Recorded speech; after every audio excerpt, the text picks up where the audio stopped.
रक्षा मंत्री राजनाथ सिंह ने अभी अभी अपना मतदान किया लखनऊ में 2014 और 2019 में राजनाथ यहां से चुनाव जीते तीसरी बार चुनाव मैदान में। मेरे साथ उनके बेटे नीरज सिंह हैं।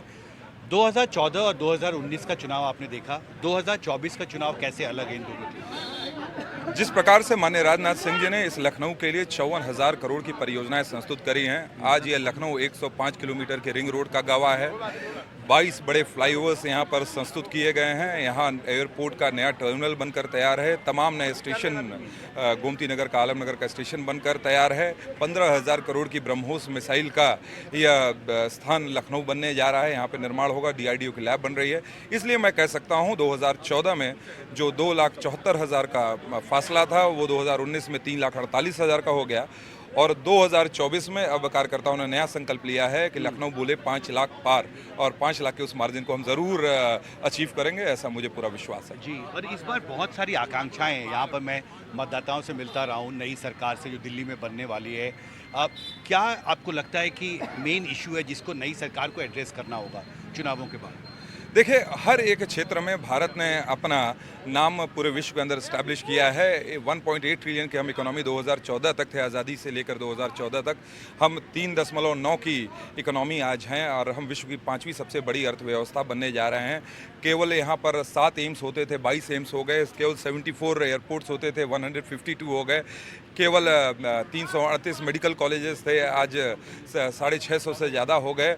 50,000 की नेशनल हाईवे थी, 1 लाख की हो गई। तो जनता देख रही है कि भारत का हर एक क्षेत्र में मान सम्मान बढ़ा है, और इस विकसित भारत के संकल्प के साथ जनता अपने को जोड़ रही है। और हमारा नाम केवल अब तो विश्व में नहीं, चंद्रमा पर भी, साउथ पोल पर हमारा चिन्ह विद्यमान है।